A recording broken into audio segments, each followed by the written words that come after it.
1942년 9월 21일 월요일, 키티에게.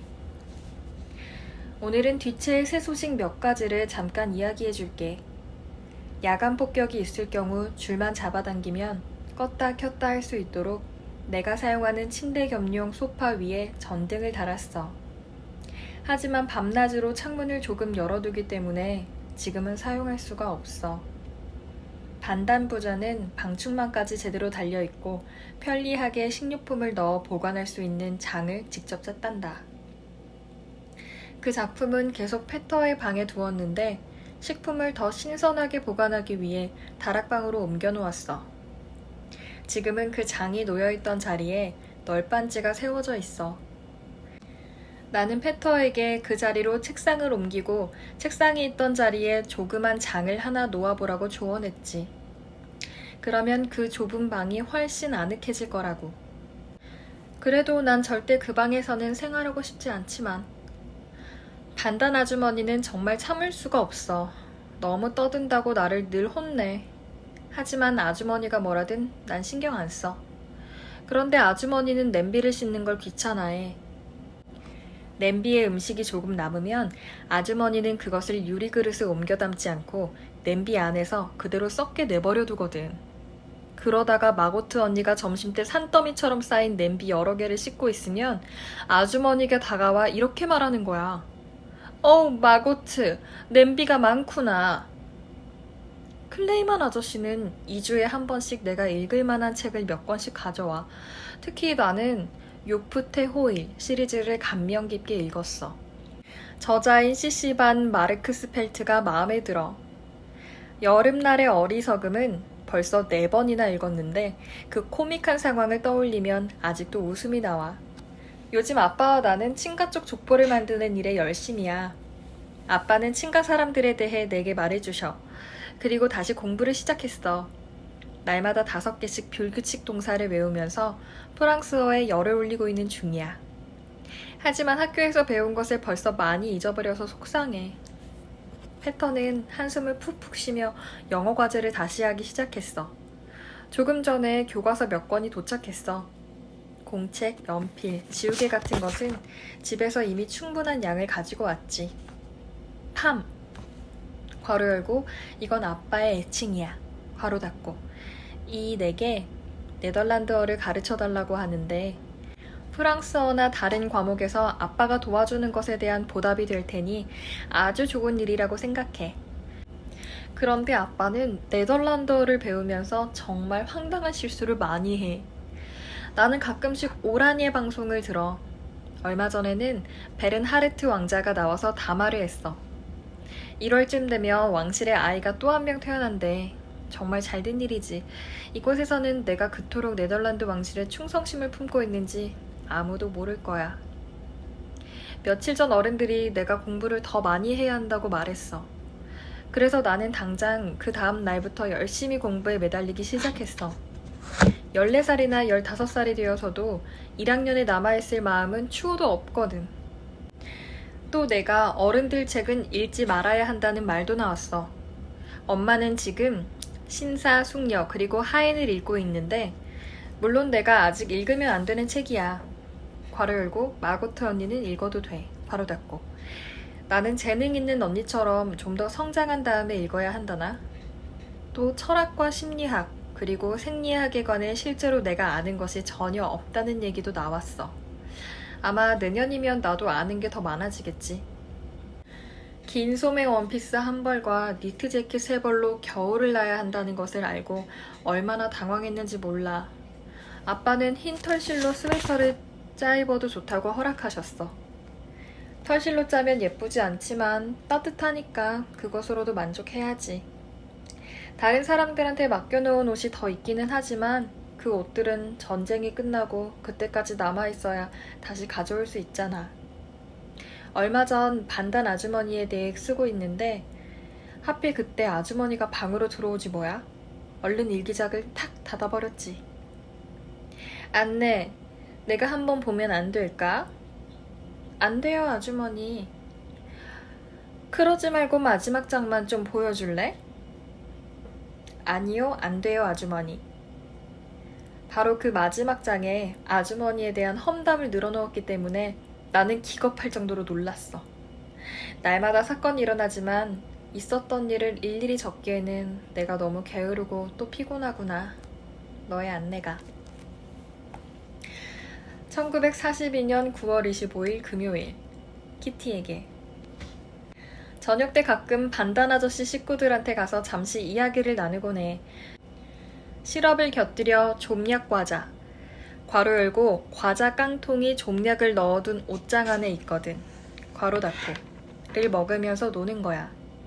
며칠 전에는 대화의 주제가 페터에 관한 것이었어. 페터가 자주 내 뺨을 쓰다듬는데 나는 그게 싫다고 말했어.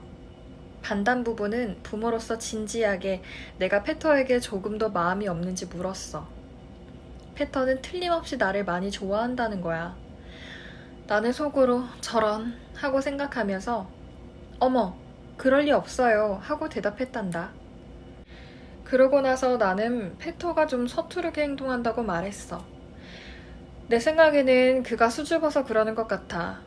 여자와 교제해본 일이 별로 없는 남자애들은 다 그렇지 뭐. 우리가 있는 곳의 은신위원회, 괄호 열고 특히 남자들, 괄호 닫고는 정말 기발하다고 할 수 있어. 또 무엇을 생각했는지 한번 들어봐. 오펙타 회사의 대리인 브록스 씨에게 우리 소식을 전하겠다지 뭐야? 제란트 지방에 사는 한 오펙타 고객에게 설문지와 함께 편지를 타입 쳐서 보내면 그 고객은 설문지를 작성하여 첨부된 봉투에 넣은 다음 다시 되돌려 보내도록 되어 있어. 봉투에는 아빠가 직접 손으로 주소를 쓰는 거지. 그 봉투가 되돌아오면 고객의 설문지를 꺼내고 아빠가 손으로 쓴 편지를 그 안에 집어넣는 거야. 그렇게 해서 브록스 씨에게 편지를 보여주면 그는 아무런 의심도 없이 아빠가 벨기에에서 소식을 전한 거라고 믿게 될 거야. 제란트 지방을 선택한 이유는 그곳이 벨기에 국경과 가까워서 편지를 국경 너머로 몰래 숨겨 들어오기 쉽기 때문이야. 뿐만 아니라 그곳으로 가려면 누구든 특별 허가를 받아야 하고 브록스 씨처럼 평범한 대리인이라면 그런 허가를 받을 수 없기 때문에 혹시 그곳으로가 확인해보지 않을까 걱정할 필요가 없거든. 어제 저녁 아빠는 또 한바탕 연극을 했어. 아빠는 너무 피곤한 나머지 몸이 안 좋다고 비틀거리며 잠자리에 들었어. 나는 침대에 누운 아빠의 발이 너무 차서 내 취침용 신발을 아빠에게 신겨주었지. 5분 뒤에 보니 어느새 신발은 침대 옆에 놓여있고 아빠는 불빛이 싫다며 이불을 머리까지 뒤집어 쓰고 계셨어. 그래서 불을 끄자 아빠가 아주 조심스럽게 머리를 내밀었어. 그 모습이 얼마나 우스웠는지 몰라. 그러고 나서 페터가 마고트 언니를 아줌마라고 부르는 것에 대해 이야기를 나누었는데 갑자기 깊은 곳에서 울려나오는 듯한 목소리로 아빠가 이렇게 말하는 거야. 컵비광 아줌마. 페터의 고양이 무시가 차츰 나를 따르게 됐지만 아직도 나는 그 고양이가 약간 무섭단다. 너의 안내가. 1942년 9월 27일 일요일. 키티에게. 나는 오늘 또 엄마와 소위 논쟁이라는 걸 벌였어. 언제나 금방 눈물을 글썽이고 마는 게 정말 싫지만 나도 어쩔 수가 없어. 아빠는 항상 나를 다정하게 대해주셔. 훨씬 나를 잘 이해해 주시지. 아, 정말이지 그런 순간에 난 엄마가 견딜 수 없이 싫어. 엄마에게도 난 남이나 마찬가지일 거야. 누가 봐도 금방 알 수 있어. 엄마는 정말 사소한 일조차 내가 어떻게 생각하는지 전혀 모르니까. 가정부에 대해 이야기를 나누었는데 가정부가 아니라 가사일 도우미라고 불러야 마땅하며 전쟁이 끝나면 분명 그렇게 불러야 할 거라는 말이 나왔어. 나는 그 말을 금방 이해할 수가 없었어. 그런데 엄마는 대뜸 내가 훗날에 대해 너무 말을 많이 하고 벌써 숙녀 노릇을 하려 든다며 비난하는 거야. 하지만 그건 전혀 사실이 아니야. 실현되지 않더라도 꿈꾸는 것 자체는 특별히 해가 될 게 없잖아. 또 그렇게까지 진지하게 받아들이실 필요도 없는 거잖아. 그래도 아빠만은 나를 감싸주셔. 아빠가 없으면 나는 이곳에서 한시도 버티지 못할 거야. 언니와도 별로 사이가 좋지 않아. 우리 가족은 위층 식구들처럼 싸우는 일은 없지만 그렇다고 늘 화목한 건 아니야. 나는 언니나 엄마와는 완전히 성격이 달라. 엄마랑 언니도 내가 남 같겠지? 엄마보다 친구들과 더 잘 지내고 있으니 정말 유감이지 뭐야. 반단 아주머니는 또다시 화가 나서 펄펄 뛰었어. 아주머니는 변덕이 심한 데다 개인적인 문제를 가지고 자주 법석을 부리거든. 자기 아이뿐만 아니라 남의 아이 버릇도 고치려 드는 부모들이 있잖니? 반단 아저씨 부부도 그래. 언니는 따로 가르칠 게 없대.